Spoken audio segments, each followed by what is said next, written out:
सनती इनकलाब जिसे आप रेवोल्यूशन का नाम दे रहे हैं, इंडस्ट्रियल रेवोल्यूशन, अगर ये बेनिफिशियल नहीं, दुनिया इसे क्यों अडॉप्ट कर रही है? जब सारी दुनिया बहुत स्पीड से काम कर रही है तो आप अगर इससे दूर हो जाएंगे तो ये तो आपकी खुदकुशी करने के मुतरादिफ ठीक है। है।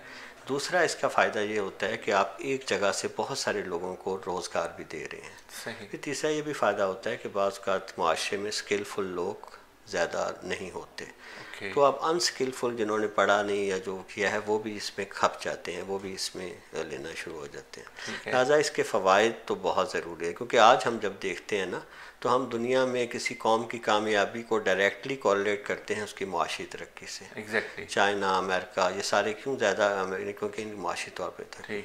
लिहाजा हम इसमें से तो डिनाई कर ही नहीं सकते।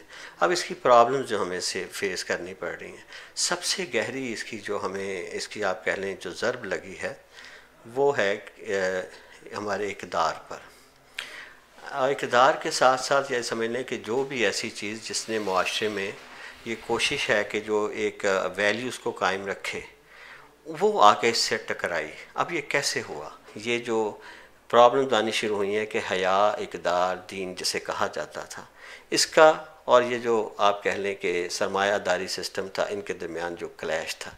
अब ये क्लैश सबसे पहले यूरोप और अमेरिका में तो बहुत कामयाब हो गया, साइड लाइन हो गया। बल्कि मैं तो समझता हूँ कि यूरोप का मज़हब ईसाइयत नहीं, सरमायादारियत है। ओके। और वो खुल के कैपिटलिज्म की हिमायत करते हैं। तो उन्होंने आपने देखा सोशलिस्ट से कितनी जंग लड़ी, कैसे कम्युनिज्म के साथ हुआ। अब ये प्रोसीड कर रहा है। हम लोग अब उस समझ लें कि उसके सैल में आ चुके हैं। हमारे इक़्तिदार पे भी हमला हो रहा है। हमारे यहाँ भी कोई मार्टिन लूथर पैदा करने की कोशिश की जाती है।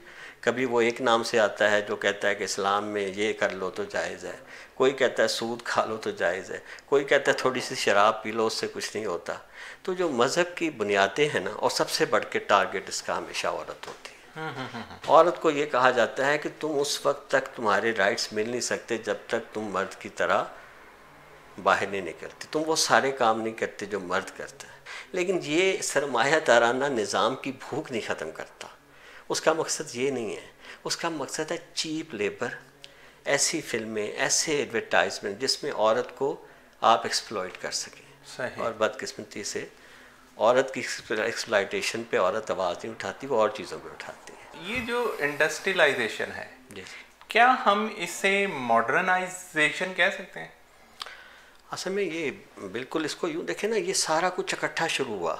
इस चीज़ ने ना सबसे बड़ा ये किया कि तब्दीली को इतना तेज़ कर दिया ठीक है। कि बाकी जो जनरेशन थी वो बहुत पीछे रह गई। मिसाल के तौर पे हम आज की मिसाल देख लें, जब हम बच्चे थे तो टीवी था सिर्फ। ठीक है। हमारी जनरेशन हमेशा कंप्यूटर और लैपटॉप से जंग लड़ती रही कि हमें से थोड़ा आता है, थोड़ा नहीं आता। नेक्स्ट जनरेशन ने जब वो सीख लिया, तो मैं कहता हूँ यहाँ एक जनरेशन गैप जो पहले थोड़ा होता था वो इतना बड़ा आ गया, क्योंकि वो समझते हैं हमारा बाप। मैं आपको एक मिसाल दूँ, किसी काम में मेरी बेटी की कोई असाइनमेंट थी तो वो मैंने लैपटॉप पे बैठ के, वो थक गई, मैंने कर दिए। तो वो जब उसने अपने फ्रेंड्स को बताया तो वो बड़ी हैरान हुई कि आपके पापा को लैपटॉप पे टाइपिंग आती है। सही। अब वो बिकॉज ये सोचती हैं कि हमारे जो बाप हैं, ये जनरेशन गैप आ चुका है।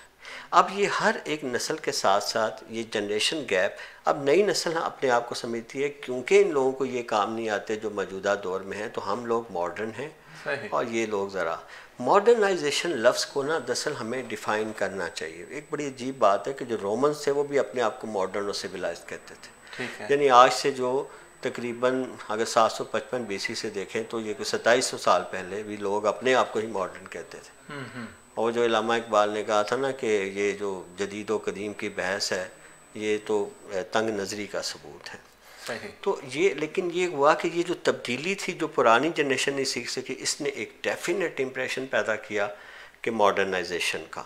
और ये मॉडर्नाइजेशन हमने देखा कि सिनेमा कल्चर आया, इसके बाद अब लैब ये आ गया, इस कल्चर आ गया। तो इस वजह से आप ठीक कह रहे हैं कि मॉडर्नाइजेशन जो भी वर्ड है उसको इंडस्ट्रियलाइजेशन के साथ अगर देखा जाए तो वो उसकी अहमियत समझ आती है। अच्छा डॉक्टर साहब, क्या मज़हब रोकता है इंडस्ट्रियलाइजेशन से? इसको हम फिर यूँ ही कर लेंगे, मज़हब नहीं रोकता, कम अज़ कम इस्लाम तो नहीं रोकता, लेकिन इस्लाम सरमायाकारी को नहीं रोकता, सरमायादारी को भी रोकता नहीं, उसकी एक हद पे जाके रोक देता है। देखिए बात यह है कि कोई भी चीज़ हद से तजावज़ कर दे। मैं कम्युनिज़म और कैपिटलिज़म के दरमियान अगर फ़र्क देखूं तो कैपिटलिज़म ये था कि आपने कैपिटलिज़म के जो बुनियादी अज्जा हैं, निजकारी है यानी प्राइवेटाइजेशन है, और सरमाए का तहफ़्फ़ुज़ है, फ्री मार्केट है, और इसके अलावा हुकूमत का कम से कम दखल अंदाज़ी इसमें, और आखिरी चीज़ वो जमहूरियत को भी इसमें शामिल करते हैं।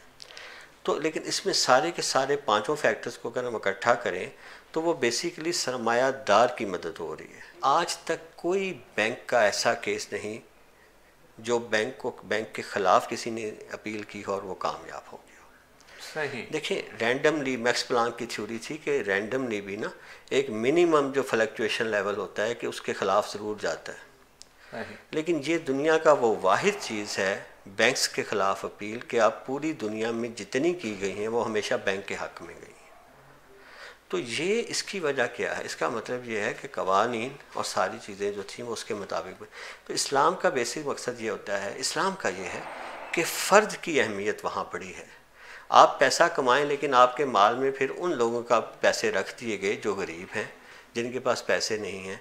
अगर आप अपने पिसे हुए तबके का ख्याल करते हैं, अगर आप उसको भूखा नहीं मरने देते, सर्दी गर्मी से बचाते हैं, अगर आप उसके खाने का बंदोबस्त करते हैं, फिर आप सरमायादारी करते रहें।